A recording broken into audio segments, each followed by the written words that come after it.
Chapter 5. Syria makes war with Israel. The king of Syria, Ben-Hadad, was making war against Israel, and he consulted with his servants, saying, "My camp will be in such and such a place." And Elisha, the man of God, sent to Joram, the king of Israel, saying, "Beware that you do not pass this place, for the Syrians are coming down there." Then Joram sent someone to the place of which Elisha had told him. Thus he warned him, and he was watchful there, not just once or twice. Therefore the heart of the king of Syria was greatly troubled by this thing, and he called his servants and said to them, "Will you not show me which of us is for the king of Israel?" Ben-Hadad suspected that a spy was in his midst. Then one of his servants said, "None, my lord, O king, but Elisha, the prophet who is in Israel, tells the king of Israel the words that you speak in your bedroom." Therefore Ben-Hadad said, "Go and see where he is, that I may send and get him." And it was told him, saying, "Surely he is in Dothan." 2 Kings 6 verses 8 to 13. King Ben-Hadad sent horses, chariots, and a great army there, and they came by night and surrounded the city. And when the servant of the man of God arose early and went out, there was an army surrounding the city with horses and chariots. And his servant, not Gehazi, said to him, "Alas, my master, what should we do?" Elisha answered, "Do not fear, for those who are with us are more than those who are with them." And Elisha prayed, and said, "Lord, I pray, open his eyes that he may see." Then the Lord opened the eyes of the young man, and he saw. And behold, the mountain was full of horses and chariots of fire all around Elisha. So when the Syrians came down to him, Elisha prayed to the Lord, and said, "Strike this people, I pray, with blindness." And the Lord struck them with blindness according to the word of Elisha. Now Elisha said to them, "This is not the way, nor is this the city. Follow me, and I will bring you to the man whom you seek." But he led them to Samaria. So it was, when they had come to Samaria, that Elisha said, "Lord, open the eyes of these men that they may see." And the Lord opened their eyes, and they saw, and there they were, inside Samaria. When Joram, the king of Israel, saw them, he said to Elisha, "My father, should I kill them? Should I kill them?" But Elisha answered, "You should not kill them. Would you kill those whom you have taken captive with your sword and your bow? Set food and water before them that they may eat and drink and go to their master." Then he prepared a great feast for them, and after they ate and drank, he sent them away and they went to their master. So the bands of Syrian raiders came no more into the land of Israel. 2 Kings 6 verses 14 to 23. Syria besieges Samaria. Later, after time, the war between Syria and Israel revived. Ben-Hadad, king of Syria, made another attempt to destroy Israel under the kingship of Jehoram. Ben-Hadad gathered all his army, went up, and besieged Samaria. Indeed, they besieged it until food and commodities were scarce and expensive. 2 Kings 6 verses 24 and 25. As Jehoram, the king of Israel, was passing by on the wall, a woman cried out to him, saying, "Help, my lord, O king." And he said, "If the Lord does not help you, where can I find help for you? From the threshing floor or from the winepress?" Then he said to her, "What is troubling you?" And the woman answered, "This woman said to me, 'Give your son that we may eat him today, and we will eat my son tomorrow.' So we boiled my son and ate him. And I said to her on the next day, 'Give your son that we may eat him,' but she has hidden her son." Now it happened, when the king heard the words of the woman, that he tore his clothes, and as he passed by on the wall, the people looked, and there underneath he had sackcloth on his body. Then he said, "God do so to me and more also, if the head of Elisha the son of Shaphat remains on him today." 2 Kings 6 verses 26 to 31. Jehoram, the king of Israel, is putting the blame of the siege and famine on Elisha, the prophet. The Lord warned them that the siege of their enemies and cannibalism would come as a punishment for their disobedience to his commandments. The Lord said, "If you do not obey me, and do not observe all the commandments, if you despise my statutes, if your soul abhors my judgment, so that you do not perform all my commandments, but break my covenant, I also will do this to you. Your enemies will besiege you at all your gates until your high and fortified walls, in which you trust, come down throughout all your land which the Lord your God has given you. You will eat the fruit of your own body, the flesh of your sons and your daughter whom the Lord your God has given you, in the siege and desperate straits in which your enemy will distress you." Leviticus 26 verses 14 and 15, Deuteronomy 28 verses 52 and 53. But Elisha was sitting in his house, and the elders were sitting with him. And the king sent a man ahead of him, but before the messenger came to him, he said to the elders, "Do you see how this son of a murderer has sent someone to take away my head? Look, when the messenger comes, shut the door, and hold him fast at the door. Is not the sound of his master's feet behind him?" And while he was still talking with them, there was the messenger coming down to him. And then the king said, "Surely this calamity is from the Lord. Why should I wait for the Lord any longer?" 2 Kings 6 verses 32 and 33. Then Elisha said, "Hear the word of the Lord. Thus says the Lord, tomorrow about this time, commerce will be conducted at the city gate where a seah, about 8 gallons, of fine flour will be sold for a shekel, and 2 seahs of barley for a shekel, at the gate of Samaria." An officer, on whose hand the king leaned, answered Elisha, the man of God, and said, "Look, if the Lord would make windows in heaven, could this thing be?" And Elisha said, "In fact, you will see it with your eyes, but you will not eat of it." 2 Kings 7 verses 1 and 2. The Syrian army flee. There were 4 leprous men at the entrance of the gate, and they said to one another, "Why are we sitting here until we die of hunger? If we say, 'We will enter the city,' the famine is in the city, and we will die there. And if we sit here, we die. Now therefore, come, let us surrender to the army of the Syrians. If they keep us alive, we will live, and if they kill us, we will only die." And they rose at twilight to go to the camp of the Syrians. When they came to the outskirts of the Syrian camp, to their surprise no one was there. For the Lord had caused the army of the Syrians to hear the noise of chariots and the noise of horses, the noise of a great army. So they said to one another, "Look, the king of Israel has hired against us the kings of the Hittites and the kings of the Egyptians to attack us." Therefore they arose and fled at twilight, and left the camp intact, their tents, their horses, and their donkeys, and they fled for their lives. The great army the Syrians heard was the army of the Lord. The Lord had caused the Syrian army to hear a great noise of chariots and horses of a great army, that they fled. A similar incident had happened when the Philistines heard that David had been anointed king over Israel. All the Philistines went up to search for him, and they deployed themselves in the valley of Rephaim.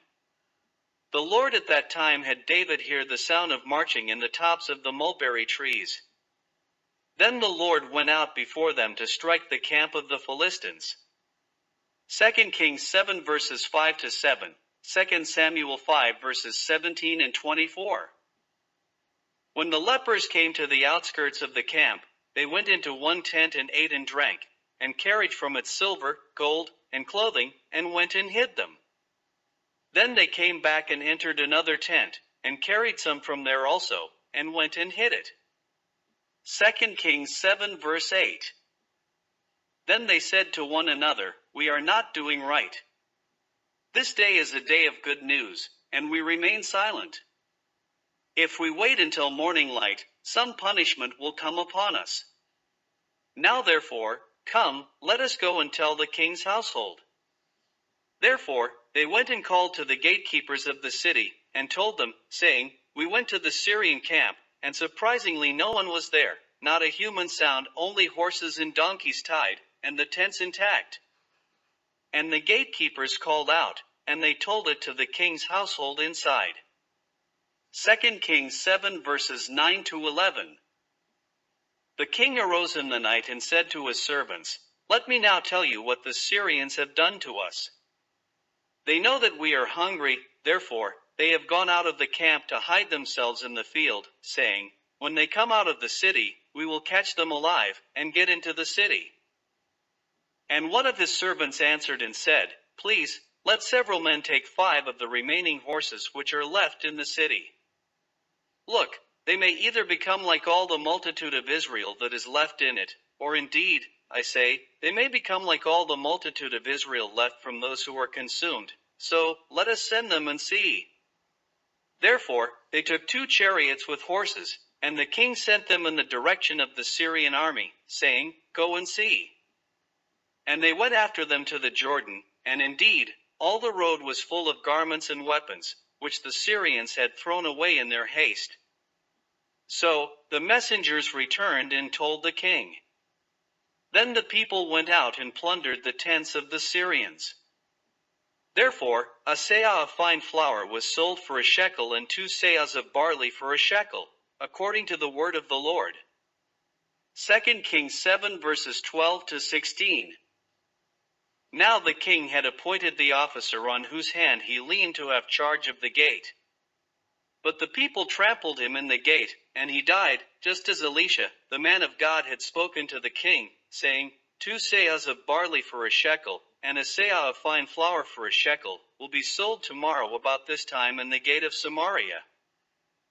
Then that officer had answered Elisha, and said, "Now look, if the Lord would make windows in heaven, could such a thing be?" And Elisha had said, "In face, you will see it with your eyes, but you will not eat of it." Therefore, it happened to him, for the people trampled him in the gate, and he died. 2 Kings 7 verses 17 to 20. The Shunammite woman's land restored. Shortly after restoring her son's life, Elisha warned the Shunammite woman to leave the land because a famine was coming. The Lord was gracious to her and spared her family from the famine that was to last 7 years. Elisha spoke to the woman, saying, "Arise and go, you and your household, and stay wherever you can, for the Lord has called for a famine, and furthermore, it will come upon the land for 7 years." Therefore, the woman arose and did according to the saying of Elisha, the man of God, and she went with her household and dwelt in the land of the Philistines 7 years. Time had passed, and at the end of 7 years, the woman returned from the land of the Philistines, and she went to make an appeal to the king for her house and for her land. She did not sell her land, she only left her property, and therefore it was still legally hers. The king talked with Gehazi, the servant of Elisha, saying, "Tell me, please, all the great things Elisha has done." Now it happened, as he was telling the king how Elisha had restored the dead to life, that the woman had arrived whose son Elisha had restored to life, appealing to the king for her house and for her land. And Gehazi said, "My lord, O king, this is the woman, and this is her son whom Elisha restored to life." And when the king asked the woman, she told him. Therefore, King Jehoram appointed a certain officer for her, saying, "Restore all that was hers, and all the proceeds of the field from the day that she left the land until now." 2 Kings 8 verses 1 to 6. We see that even though Gehazi went out from Elisha's presence leprous, he was continually faithful to Elisha's ministry. 2 Kings 5 verse 27. Death of Ben-Hadad. Elisha went to Damascus, and Ben-Hadad king of Syria was sick. And it was told him, saying, "The man of God has come here." And the king said to Hazael, "Take a present in your hand, and go to meet the man of God, and inquire of the Lord by him, saying, Will I recover from this disease?" So Hazael went to meet him and took a present with him, of every good thing of Damascus, 40 camel loads, and he came and stood before him, and said, "Your son Ben-Hadad king of Syria has sent me to you, saying, Will I recover from this disease?" And Elisha said to him, "Go, and say to him, You will certainly recover." However, the Lord has shown me that he will really die." Then he set his countenance in a stare until he was ashamed, and the man of God wept. And Hazael said, "Why is my Lord weeping?" Elisha answered, "Because I know the evil that you will do to the children of Israel. Their strongholds you will set on fire, and their young men you will kill with the sword, and you will dash their children, and rip open their women with child." So Hazael said, "But what is your servant, a dog, that he should do this gross thing?" And Elisha answered, "The Lord has shown me that you will become king over Syria." 2 Kings 8 verses 7 to 13. Hazael departed from Elisha, and came to his master, who said to him, "What did Elisha say to you?" And he answered, "He told me you would surely recover." But it happened on the next day that Hazael seized the opportunity to fulfill Elisha's prophecy to assassinate Ben-Hadad. Hazael took a thick cloth and dipped it in water, and spread it over his face so that he died, and Hazael reigned in his place as king over Syria. 2 Kings 7 verses 14 and 15. Prophecy was fulfilled. Hazael was destined to become king of Syria, and he reigned about 40 years, 842 to 802 BC. Just as it was prophesied what he would do to Israel, he did, and was a continued enemy of God's people. The foretold prophecy was given to Elijah before he was taken away. The Lord said to Elijah, "It will be that whoever escapes the sword of Hazael, Jehu, a future king over Israel, will kill, and whoever escapes the sword of Jehu, Elisha will kill." 1 Kings 19 verse 17. It was before the Lord had taken Elijah up. The Lord had Elijah go to the wilderness of Damascus, and he was told to anoint Hazael as king over Syria. Also, he was to anoint Jehu. He was also told at that time to anoint Elisha as prophet in his place. 1 Kings 19 verses 15 to 17. Even though the Lord had given the revelation to Elijah and pre-anointed Hazael as king of Syria around 845 to 843 BC, he became king of Syria during the ministry of Elisha. Elisha is the continuation of Elijah's mission, for he received a double portion of Elijah's spirit. Therefore, it was not Elisha to anoint Hazael as king over Syria and Jehu king over Israel, but it was Elijah. Therefore, Hazael king of Syria and later Jehu king of Israel will become instruments of God's judgment on his sinful people. Thank you for listening to Chapter 5 of the book, The Divided Kingdom, from the book series It's All About Worship and To Whom You Worship by Doris N. Whaley Smith. The complete book in whole can be purchased on Amazon.com.